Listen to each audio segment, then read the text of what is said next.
Pais amados, pode sentar.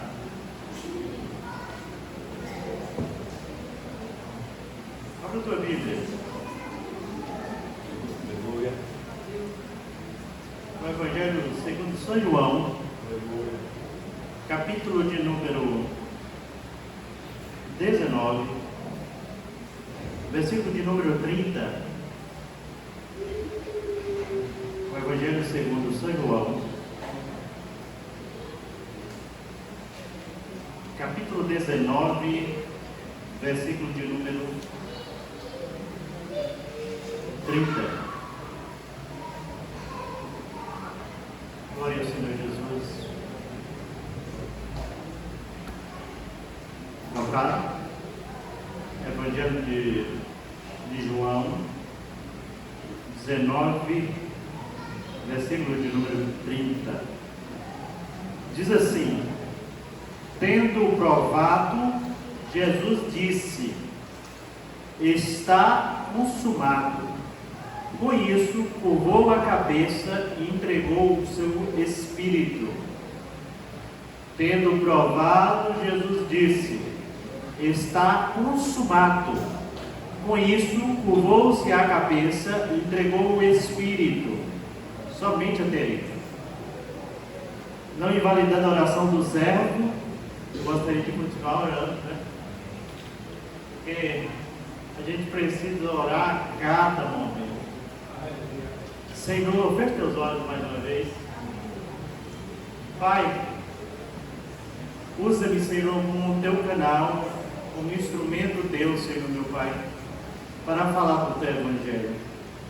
O que for para falar, faz que eu lembre, Senhor. O que não for para falar, faça que eu esqueça, Senhor. Que dê um branco, Senhor, meu Pai. Esqueça, Senhor, faça que eu esqueça o que não for para ser falado, ser dito, Senhor, meu Deus.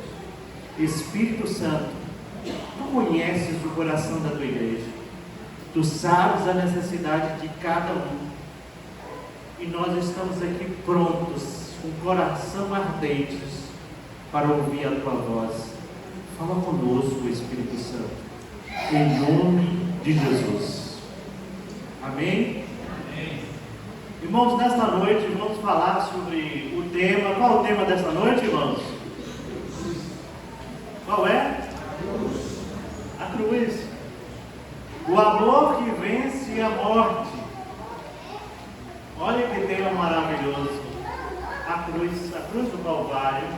O amor que venceu a morte. E eu confesso que esses dias que passou, depois que eu recebi o convite para pregar sobre a cruz, nessa série de mensagens, eu me envolvi muito com esse tema, com os textos que referem à cruz, e eu fiquei cada dia mais apaixonado. Me apaixonei mais sobre a cruz e sobre Cristo. Cada dia que eu lia alguma coisa, eu queria buscar mais. Eu tinha sede de Cristo. Eu tinha fome de Cristo. E eu confesso, se a mensagem não chegar no teu coração, chegou no meu primeiro. Eu sei que chegou. E já fui transformado pela mensagem da cruz. Só de ler a palavra do Senhor. O Senhor já falou comigo. Mas eu sei que Deus vai falar contigo também. Eu sei disso. Porque Deus conhece o teu coração. Deus sabe a necessidade de cada um.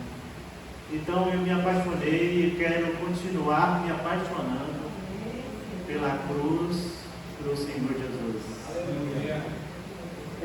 Mas irmãos, em cima desse tema, qual o subtema que você vai pregar? Na verdade, eu vou falar sobre as últimas palavras de Jesus na cruz. As últimas palavras que podem mudar a vida de qualquer pessoa que o Senhor falou na cruz. Algumas pessoas falam de 7 palavras, ou outras pessoas falam de 7 frases que Jesus falou na cruz. Você conhece quais foram as palavras ou as frases que Jesus falou na cruz? Você sabe? As últimas palavras antes da sua morte. As últimas palavras antes da morte de alguém revela o seu caráter. Sabia disso? Quando a pessoa está próximo de morrer e fala as últimas palavras, ela está revelando o que passa no seu coração. E a revelação de Cristo é profunda nessas últimas palavras que ele teve. Nos últimos momentos, antes dele morrer. Mas eu gostaria de voltar um pouco atrás para chegar nesta parte das 7 palavras.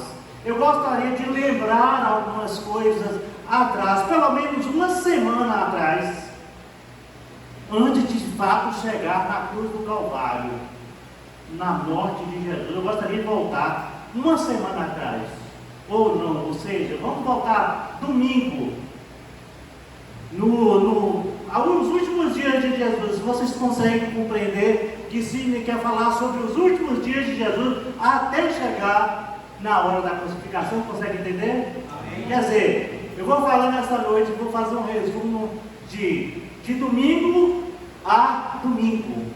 Domingo, segunda, terça, quarta, quinta, sexta, sábado e domingo. O que aconteceu com Jesus? O que de fato aconteceu na última semana que o Senhor viveu aqui na terra, em corpo carnal. Vamos lá, no domingo, só para chegar na mensagem, uma rápida introdução. No domingo, Jesus entra em Jerusalém, montada no jumentinho que nunca tinha sido montado. Jesus entra montado no jumentinho, o povo grita: Hosana, Hosana, filho de Davi.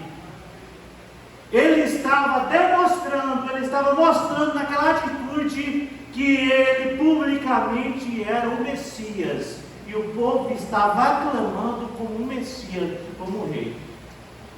Você consegue entender? E sabia que essa atitude de Jesus entrar no jumentinho em Jerusalém, Jeremias e Isaías tinha profetizado que isto ia acontecer? Nada foi por acaso, já tinha profecia que isto ia acontecer.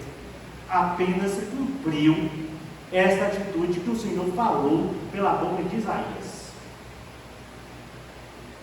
Foi um domingo de glória.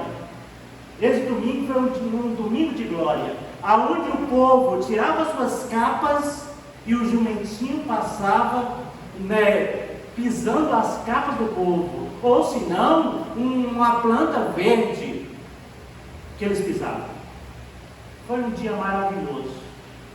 Os discípulos, quando viram aquilo, ficaram repletos de alegria, porque estavam contemplando que Jesus era o Messias. O povo estava contemplando. Antes disso, Jesus já tinha feito vários milagres, tinha curado vários cegos, tinha levantado o paralítico, tinha libertado pessoas endemoniadas. Já na última semana ele entra e mostra quem ele era de fato, era o Messias. Você consegue entender o que aconteceu no domingo? É apenas um resumo. Na segunda-feira, Jesus já faz diferente.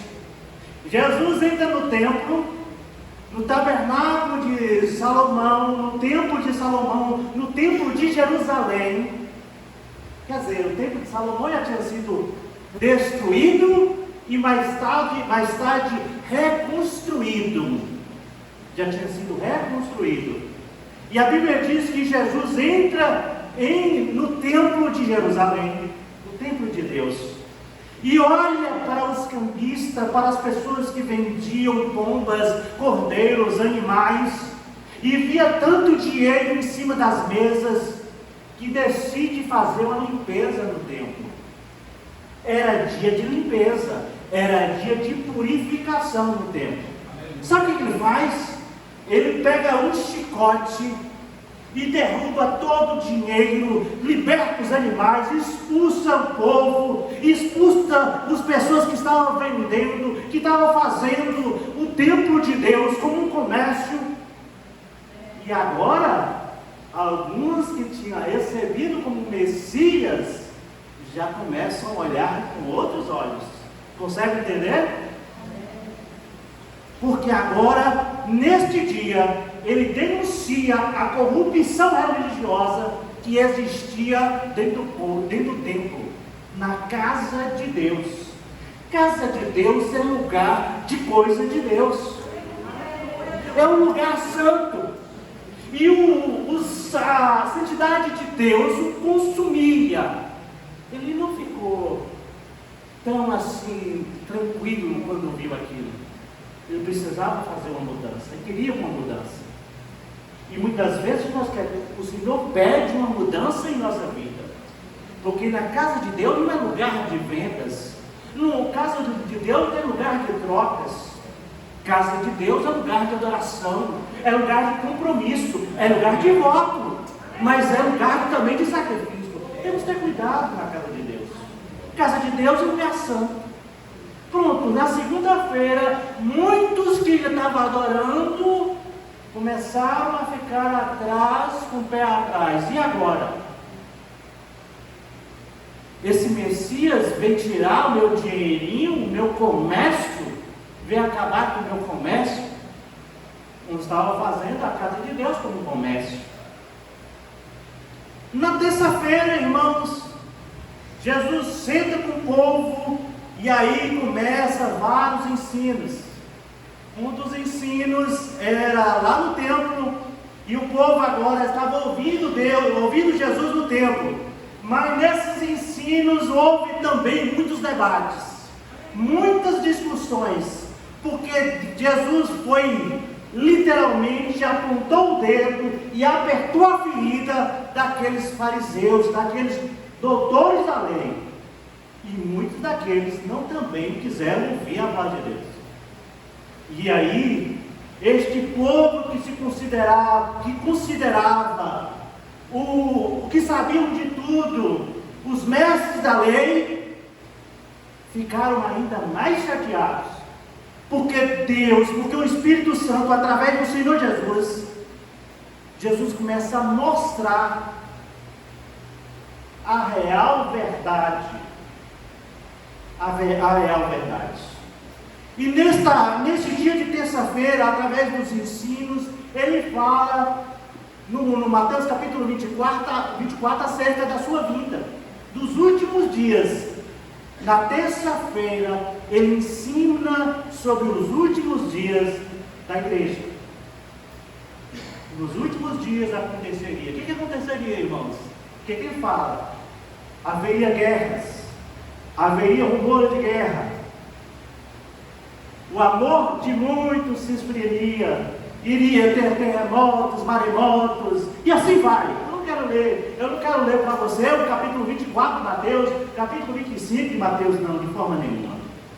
Só que muitas pessoas não gostavam, porque Jesus também chegou na terça-feira, que olhou para o templo e falou: olha, e não vai ficar pedra sobre pedra que não seja derribada, destruída.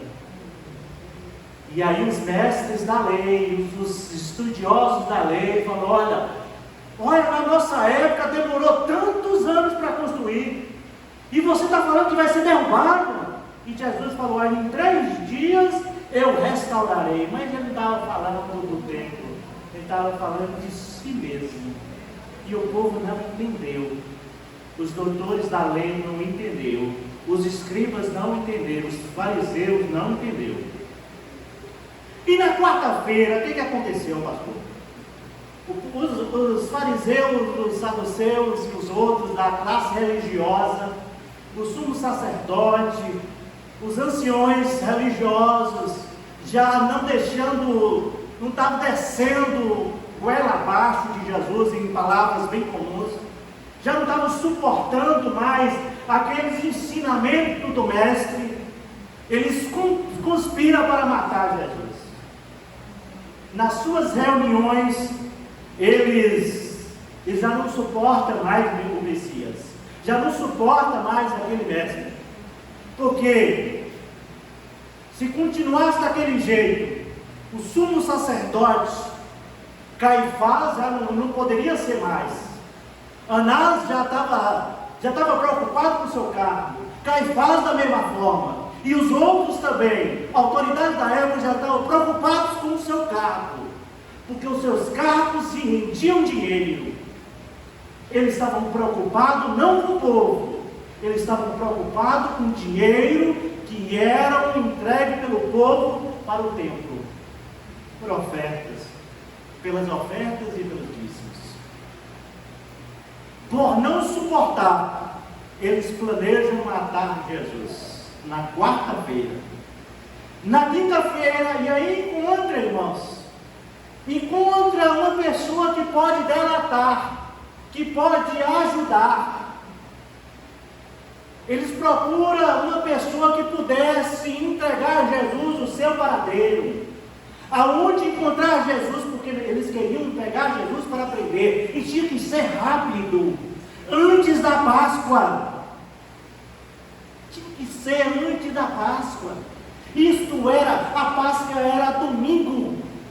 A Páscoa era domingo, era na semana da Páscoa. A Páscoa era domingo, tinha que ser rápido, não podia matar depois, ou sábado, ou domingo, tinha que matar antes. E eles planejam rápido, e procura no meio de todos, alguém que poderia dar uma informação precisa onde estaria Jesus.